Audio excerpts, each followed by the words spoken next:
ఇప్పుడు సుమారు 20 హిందూ సమ్మేళనాల్లో పాల్గొన్నాను. కాకపోతే నేను కూర్చుని పాల్గొనడం ఏంటంటే నేనుండే చంద్రగిరి మండలంలో ఎంత సంఖ్య పడిపోయింది అని పాల్గొంటున్నాను. మీ అందరినీ ఎలా అందలేదు నా మీద పెట్టుకున్నాను. మన ఆశ్రమం ఉండే చంద్రగిరి మండలంలో ఇంత అద్భుతమైనటువంటి శక్తి కనిపిస్తుంది అనేటువంటి విషయంలో నేను చాలా బాధపడుతున్నాను. నాకు మన కార్యకర్తలు ఉన్నారు, వీళ్ళందరూ శ్రవణం అన్న కాదని వాళ్ళందరూ అతిరేకంటే కనిపిస్తారు. వాళ్ళ ఇంటికి తిరుగుతారు, ఒట్లు పెడతారు, లేకపోతే ఇంకోటి చేస్తారు, ఇంకోటి వచ్చేది మనం అంతే కదా. లేనప్పుడు వాళ్ళు ఏం చేయలేదు కదా. ఎక్కడ ఉంటుందో లాభొస్తారా, లేకపోతే ఏదైనా ట్రిప్పులు ఇచ్చి లాభొస్తారా రాజకీయ సభలో? అది కాదు కదా, అట్లా ఉంటుంది. సరే, వచ్చిన వాళ్ళందరమైనా ఒక సంకల్పం చేసుకున్నా, మనందరం హిందువులమైనా హిందూ ధర్మాన్ని పాటిద్దామా?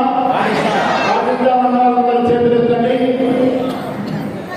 దయచేసి మీరందరూ రేపటి నుండి అంటే ఒట్లు పెట్టుకుంటూ ఉంటారు, కానీ ఎవ్వరు కూడా ఒట్టు పెట్టుకోకుండా వీధిలోకి రాకూడదు అనేటువంటి నియమాన్ని మనందరూ పాటిస్తాం. సముద్రం అవుతాయి, బిందువు కలిస్తే ఒక సింధువు ఒక సముద్రం అవుతుంది. అదేవిధంగా మన బింది కలిస్తే హిందువుల బలం పెరుగుతుంది. అందులో మన అందరం చదువులు అందరూ ఒకటి చేయాలి. మనం తప్పనిసరిగా తెల్లవారుగా స్నానం చేసుకున్న తర్వాత ఏదో కుంకుమో, విభూదో, గంధమో, తిలకమో, సింధూరమో ఏదైనా సరే మేము తప్పనిసరిగా ప్రతి ఒక్కరూ బొట్టు పెట్టుకొని నేను హిందువులని కల్పించే పరిణతిని మనం తీసుకురావాలి. అంటే మనకు మిగిలింది ఏం చెప్పండి? కట్టుపోయింది, చుట్టుపోయింది, చివరికి మిగిలింది ఒక బొట్టే హిందువుకి. కట్టుపోయిందా? అందరూ ఫ్యాన్లు సభ్యులు ఎవరైనా భౌతిక కట్టుకున్నారా? లేదు కదా. చుట్టుందా? ఆ చుట్టూ ఇప్పుడు ఎవరికి వస్తే ఇదిగోండి ఎవరో ఒక అబ్బాయి వేషం వేసినప్పుడు కూడా వాడు అర్థం కట్టి ఉన్నాను. బాబు ఎంత దౌర్భాగ్య స్థితి పిల్లలు దిగజారిపోతున్నారు. దాని తల్లిదండ్రులుగా మనం హిందువులుగా బాధ్యతలు ఇవ్వాలి కదా. పాతకాలంలో తప్పు చేస్తే అర్థం కొట్టుకొట్టి కొట్లు పెట్టి గాలి మీద ఊరేగించేవారు. ఆ పరిస్థితి చెప్పగానే తెచ్చుకునేటువంటి దౌర్భాగ్య స్థితి మనం దిగజారమాట మంచి జుట్టు పెట్టుకొని చక్కగా సంప్రదాయమైనటువంటి దుస్తులు వేసుకొని మనం జీవించడం అనేటువంటిది అవసరం. కొన్ని కట్టుపోయింది, జుట్టు పోయింది, ఇక హిందువులకు మిగిలిందేంటి? బొట్టు.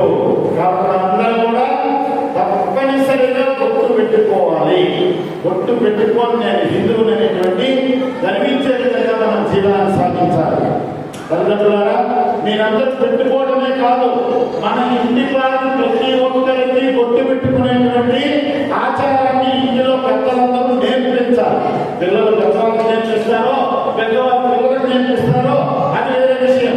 అందువల్ల ఏంటంటే ఇంటి పైకి అందరూ కూడా పొట్టు పెట్టుకునే మనం ఉండాలి. మన పొట్టు పిలిచే వాళ్ళు చాలా మంది ఇంట్లోకి వస్తారు.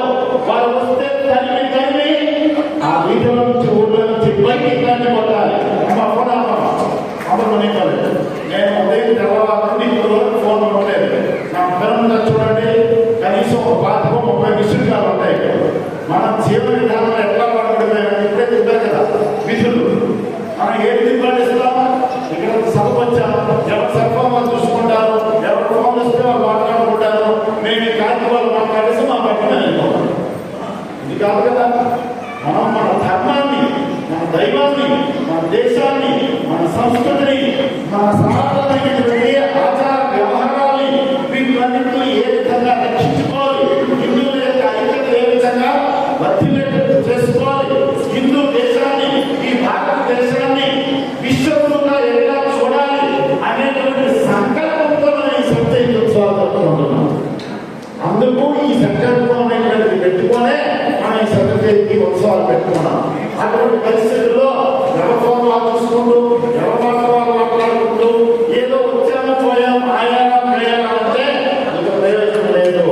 ఇందులాగా మనందరం గుర్తించవలసినటువంటి ఒక అవసరం ఉంది. ఈ రోజు పిల్లల్లో సంస్కారాన్ని నశించిపోతున్నాయి. చదువు చదువు చదువు చదువు అనే పరిస్థితుల్లోనే మనం ఉంటున్నాం తప్ప సంస్కారాన్ని పిల్లలకి ఇచ్చేటువంటి పరిస్థితుల్లో మనం దూరం అయిపోతున్నాం. పిల్లలకి బస్సు పిల్లలకి తెలిసి వెంటనే అక్షరాభ్యాసాలు చేయించాం. వెంటనే అక్షరాభ్యాసాలు జరిగాయి. ఆ అక్షరాభ్యాసాల్లో ఎంత మాటలు కూడా రాని వాళ్ళని తీసుకొచ్చి స్వామి అక్షరాభ్యాసం చేయండి. ఆ పిల్లవాడికి అక్షరాభ్యాసం అంటే ఏమో తెలీదు, వాడి విషయంలో ఉండాలనేది తెలీదు, వాడేమో గోడవాళ్ళు కట్టుకుని ఉంటాడు. అందువల్ల మన సనాతన సంస్కృతిలో 5 సంవత్సరాలు అయ్యేటువంటి వారికి అక్షరాభ్యాసం చేసేవాళ్ళు. వాళ్ళందరూ పాపం చదువుకోక పాడైపోయారు. ఇప్పుడు 2 సంవత్సరాలకు అక్షరాభ్యాసం చేసేవాళ్ళే ఈ దేశాలంతా ఇచ్చి మనల్ని చూసుకునే వాళ్ళగా మనకి ఇంతమంది పెట్టే వాళ్ళగా తయారవుతున్నారా?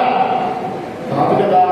అందువల్ల ప్రతిదీ మన సనాతన సంస్కృతికి అనుగుణంగా పోవడం దాంట్లోనే వైభవం ఉంటుంది, మహత్వం ఉంటుంది, దానిలో గొప్పతనం ఉంటుంది, దానిలో సశాస్త్రీయత అనేటువంటి ఉంటుంది. ఈ విషయాలను మనం గమనించాలి. అందువల్ల చదువు ఒక్కటే ముఖ్యం కాదు. కిడ్స్ స్కూల్లో చేస్తున్నారు, తర్వాత ఏ హాస్టల్లోనే పడేస్తాడు. వాడు హాస్టల్కి ఎప్పుడు వస్తాడంటే పెళ్లికి వస్తాడు. ఇంటికి పెళ్లి చేసుకున్నాడా పరాయి చేశారు, వెళ్ళిపోతున్నాడు. ఇప్పుడు మనం ఏం నేర్పించాం మన బిడ్డలకి? మనం వదిలిపెట్టి వెళ్ళిపోయేది నేర్పించా? మనం చచ్చినా బ్రతికినా మనం చూడకుండా ఉండేది నేర్పించా? వాళ్ళు తెచ్చిన సంపదలతో ఇక్కడ బిల్డింగ్లు పెడితే మనం పహరా కాయడానికి, బాధ్యతనం చేయడానికి, కూర్చుకోవడానికి, చూసుకోవడానికి వాచ్మెన్లుగా 10 మనుషులుగా తయారయ్యేటువంటి అక్కడ నేర్పించాడు. ఎందుకంటే పిల్లలకి ఏమైనా నేర్పించావా? భారతంలో కథలు ఏదైనా చెప్పామా? రామాయణంలో కథలు ఏదైనా పిల్లలకు చెప్పామా? సింధులో బాధ్యతని చెప్పామా? ద్రౌపదీయంలో రేపు బాధ్యతని చెప్పామా? లేకపోతే ఒక భక్త తుకారాం చరిత్ర చెప్పామా? ఒక శివాజీ చక్రవర్తి యొక్క దేశభక్తికి ధర్మభక్తి ఏ రోజైనా చెప్పామా? ఏం చెప్పాం మన పిల్లలకు అనేటువంటి విషయాలు మనం ఆలోచించాలి. మన పిల్లల్లో సంస్కారాన్ని పెంచాలి. హిందూ ధర్మాన్ని ముప్పు అనేటువంటిది రాబోతుంది. ఎందుకంటే మన సంఖ్య రాను రాను రాను రాను పడిపోతూ ఉంది. ఇతరుల యొక్క సంఖ్య రాను రాను రాను పెరిగిపోతూ ఉంది. మనం సింహం పిల్లలు అంటున్నా వాళ్ళు కుక్క పిల్లలు అంటున్నారు, కోడి పిల్లలు అంటున్నారు.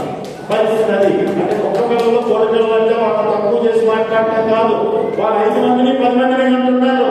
మన ఇంటికి ఒకరిని మాత్రమే, ఒక ఫ్యామిలీలో ఒకరే హంతో అన్నారా ఏకమైనటువంటి కాన్సెప్ట్ కూడా అనవచ్చా? వాళ్ళు ఏ కాన్సెప్ట్ లో ఉన్నారు కలిసింది? అనేటువంటి కాన్సెప్ట్ లో వాళ్ళు ఉన్నారు. మేము 5 మందిని, మాకు 25 మంది పిల్లలు అనే దగ్గరికి వాళ్ళు ఉన్నారు.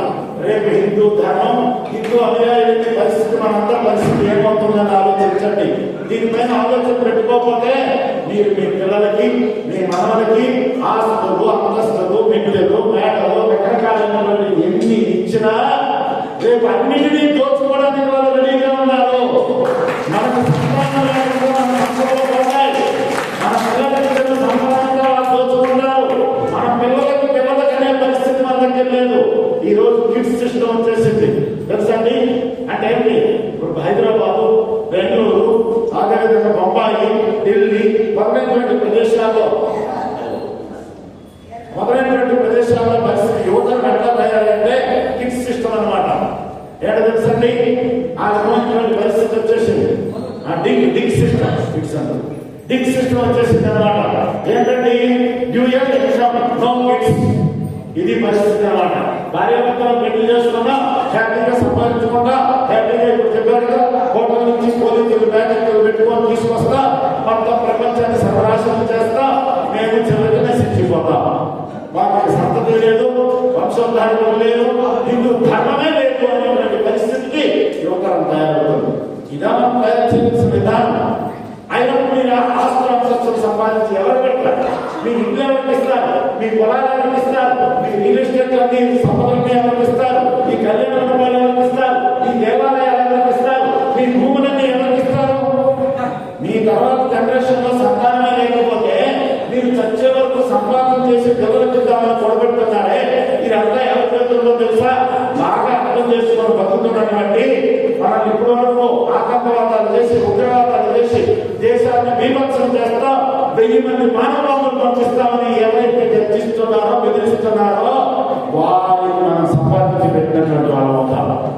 అంతకంటే మనం చేసే పని ఇంకేమీ లేదు. అందువల్ల ఏం చేయాలి?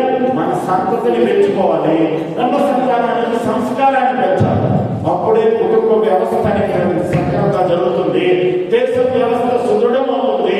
అప్పుడే మన భారతదేశము విశ్వ గురువుగా ఎక్కడానికి ఆస్కారమైనటువంటి జరుగుతుంది. అందువల్ల పల్లారా కథలారా మనం ముందేం చేయాలి? హిందువుగా బ్రతకడానికి ప్రారంభించాలి. ఇప్పుడు ఎవరో అందరూ చూస్తారు. ఈ రోజు ఇప్పుడు నేను ప్రశ్న వేస్తాను, కొంచెం అటువుగా మాట్లాడతా.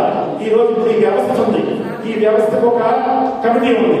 ఆ కమిటీ మెంబర్లు ఎంతమంది ఉన్నారు ఇక్కడ చెప్పండి? ఈ వ్యవస్థకు సంబంధించి ఈ దేవాలయానికి సంబంధించిన కమిటీ మెంబర్లు ఇక్కడ ఎంతమంది ఉన్నారు? ఒకసారి దయచేసి చేతులు ఎత్తండి.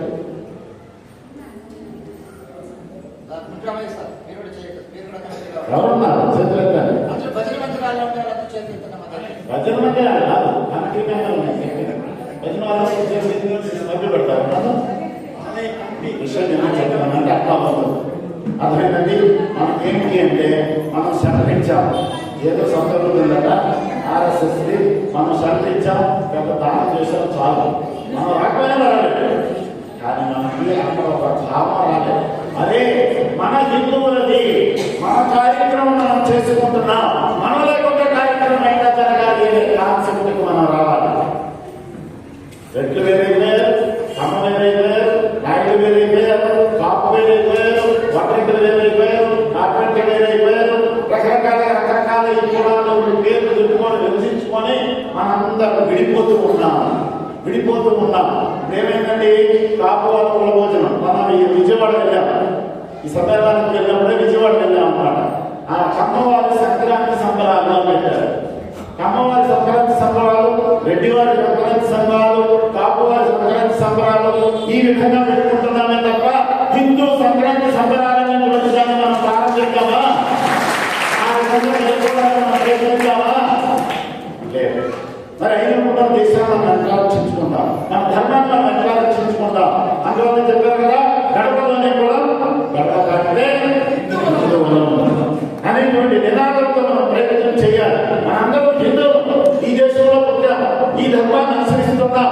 మనందరూ ఒకే సంస్కారాలు, ఒకే సంస్కృతి, ఒకే ఆచార వ్యవహారాలు కలిగినటువంటి వాళ్ళే తప్ప ఎవరైనా కాదండి. ఎవరు పెళ్లి చేసుకున్నా మందులు రావాల్సిందే, ఎవరు పెళ్లి చేసుకున్నా నాలుగు మార్చుకోవాల్సిందే, ఎవరు పెళ్లి చేసుకున్నా తలదాలు చేసుకోవాల్సిందే. ఎవరైనా గృహప్రవేశాన్ని ఆ విధంగానే చేసుకుంటారు, అక్షరాభ్యాసాలను ఆ విధంగానే చేసుకుంటారు, పెళ్లిళ్ళైనా ఆ విధంగానే చేసుకుంటారు, చావు దగ్గరాలైనా ఆ విధంగానే చేసుకుంటారు. అన్ని ఆచారాలు కలిసినప్పుడు మధ్యలో ఈ కులాల అనేటువంటి ఎక్కడి నుండి వచ్చింది? ఇవన్నీ స్వార్థం వల్ల ఏర్పరిచినటువంటివే తప్ప మనందరినీ ఒకటే కులం. ఏమిటా కులం? ఆ కాన్సెప్ట్ మనం ముందుకు పోవాల్సినటువంటి అవసరం ఉంది. ఇప్పుడు సమయం కాదు, ఎక్కువసేపు పెట్టుకోవడానికి పరిస్థితులు కాదు. కాబట్టి మనం అందరం కూడా సక్రియంగా ప్రయాణం చేయడానికి ప్రయత్నిద్దాం. మన పిల్లలు పుట్టినరోజు చేస్తారు, మన దీపాలు వెలిగించేటువంటి సంస్కృతి. జ్యోతి జ్యోతి జగాతే చలో జ్ఞానకి గంగా బహాతే చలో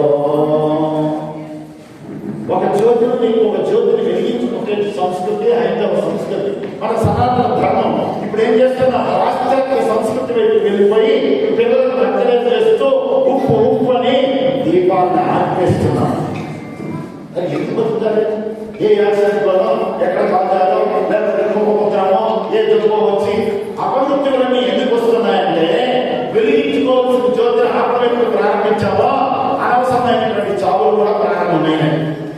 అర్థమైందండి? అందువల్ల తల్లిదండ్రులందరికీ నేను హెచ్చరిస్తున్నా, మీ పిల్లలు భవిష్యత్తు బాగుండాలి అంటే, వారు చిరంజీవులుగా బతకాలంటే, మన ఆరోగ్యాలు బాగుండాలంటే, మనము శతాయుష్ కలిగి ఉండాలంటే, మన సనాతన హిందూ సంస్కృతిలో ఏ ఆచారం అయితే ఉందో ఆ విధంగా మీరు పుట్టినరోజు దీపాలు వెలిగించుకుంటూ పండుగ చేసుకునే తప్ప ఆ విధంగా చేసుకుంటా నేను ఈ రోజుల్లో తెలియకుండా ఏదో కళాకారులు అన్నట్టు చేసుకున్నాం తప్ప మనం ఎంకరేజ్ చేసుకోవాలని మా గురువు లేదు. ఈ రోజు నుంచి మేము దీపాలు వెలిగించుకుంటేనే మా పుట్టినరోజులు, మా పిల్లల పుట్టినరోజులు చేసుకుంటామని వాళ్ళందరూ చెప్పారు. అవునా?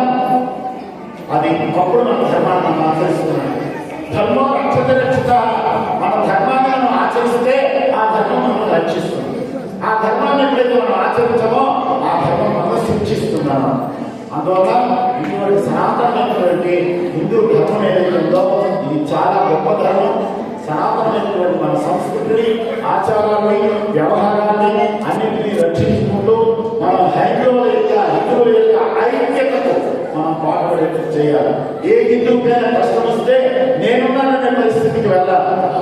ఏ హిందువుకైనా కష్టం వస్తే నేను ఆదుకుంటాననే పరిస్థితికి వెళ్ళాలి. వాడి కర్మట్లా కాలింది, వాడి వేరత్వం అట్లా ఉంది, వాడి పోతే నాకేపోయింది అనే పరిస్థితుల్లో మనం జీవనం చేయకూడదు.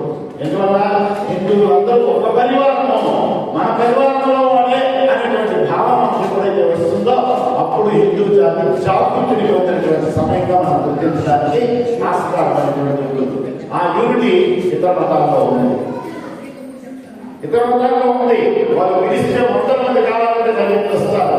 అందువల్ల దాన్ని కూడా మనం గుర్తించవలసిన అవసరం ఉంది. మన దేశాన్ని అత్యున్నతమైనటువంటి స్థానానికి ఆర్థిక పరిస్థితుల్లోనే ఆధ్యాత్మిక పరిస్థితుల్లో కూడా మన ఎదుగుదలను పెంచాలి అంటే మనం స్వదేశీని అలవర్చుకోవాలి. స్వదేశీ అంటే మీ అందరికీ కూడా చెప్పారు కదా, ఆ వార్త సమయం లేదు, సమయాతీతంగా ప్రారంభించిన. అందువల్ల స్వదేశీ ఉద్యమం చేయాలి. స్వదేశీ అంటే మన స్వదేశీ ఉత్పత్తులు మాత్రమే మనం వాడాలి. కోల్గేట్ వాడాలంటే అది క్రిస్టియన్స్ సంపదగా ఇతర దేశాలకు పోయి అక్కడి నుంచి ఇక్కడ చర్చలు కట్టడానికి పండుగ అవుతుంది. అది మనకి ఇష్టమా? రామ్దేవ్ బాబా పేషెంట్ లేవా? మనకి లేదు. మన ఏదైనా ఉప్పు దంచుకొని మనం చేయలేదా? గోమయాన్ని కాల్చుకొని దాన్ని దండించుకొని చక్కగా దాంట్లో సంఖ్యలో కలుపుకొని రోజు దాన్ని కూడా ప్రశ్నించుకోవచ్చు. మన పళ్ళు ఊడకుండా ఉంటాయి, పుచ్చుకుంటూ రాకుండా ఉంటాయి. కానీ అది మనం చేస్తున్నామా? అందువల్ల స్వదేశీ ఏది, విదేశీ ఉత్పత్తి ఏది అనేటువంటిది ఆలోచించి స్వదేశీ వస్తువులనే కొనాలి. ఒక్కరోజు ఒక్క హిందువు ఒక స్వదేశీ వస్తువుని కొని ఒక్క రూపాయి ఆదా చేసేటంటే మన దేశంలో ఎంతటి 80 కోట్లు సంపద పెరుగుతుంది. ఎన్ని రోజులకండి? ఒక్క రోజుకి 80 కోట్లు సంపద పెరుగుతుంది. ఎప్పుడైనా ఆలోచించామా మనం? ఏది తిరుగుతుంది లేకుండా ఏది తిరుగుతుంటాం. పెప్సీ, కోకా కోలాలో గ్యాస్ వచ్చిందంటే తాగింది. అర్థమైంది కదండి? అందువల్ల పెప్సీ, కోకా కోలాలు తాగామంటే మనం ఆ డబ్బుతో మనమేదే పుట్టకాయలు వేయించుకుంటున్నట్టే. అంతేకాదు అవన్నీ మనం లోని తీసుకునే వస్తువులు కాదు, మనం తాగేటువంటి కూల్ డ్రింక్స్ కాదని బాత్రూమ్ క్లీనర్లు తెలుసండి.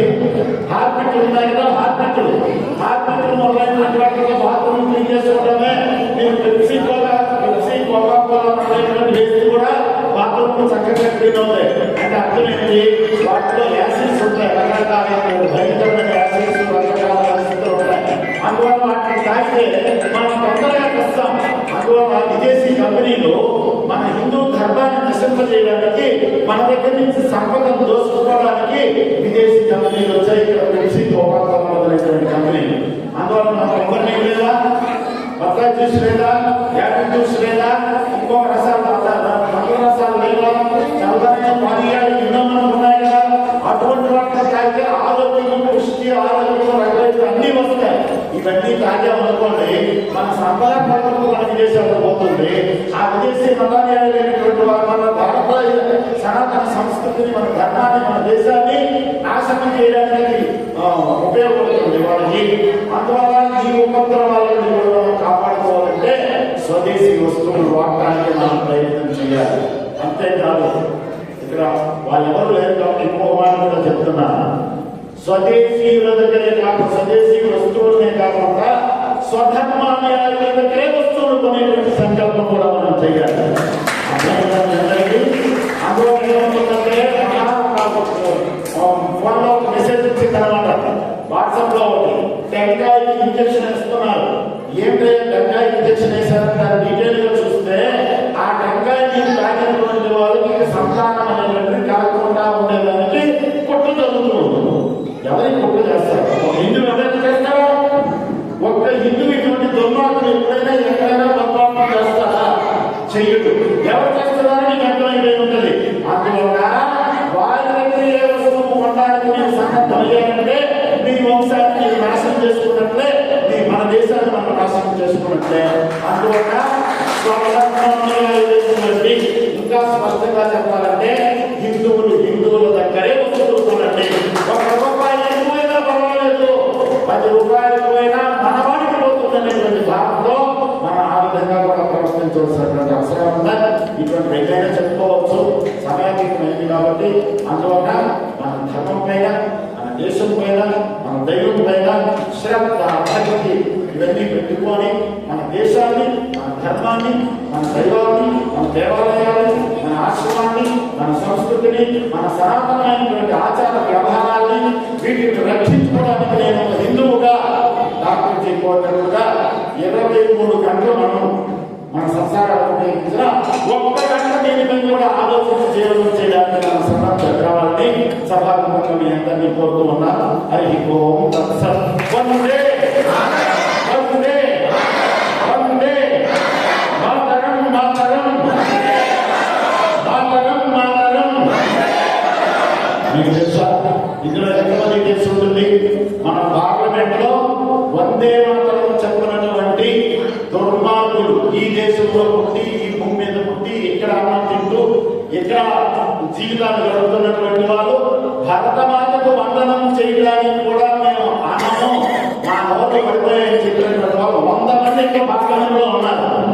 వారిని దించేంత వరకు మనం వందే మాతరం పాడుతూ ఉండాలి. అర్థమైందండి?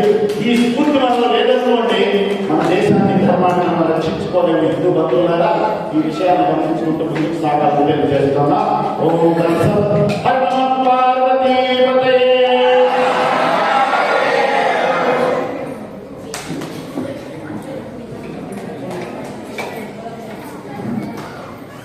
అందరూ కాసేపు కూర్చోండి. చంద్రగిరి మండల హిందూ సమ్మేళన తరపు నుంచి ఒక పేదరికం విద్యకు అడ్డు కాదు అనే దానికి మన చంద్రగిరి గ్రామంలోనే ఒక ఉదాహరణ. గోపీనాథ్ గారు వారి యొక్క కుమారుడు కలగం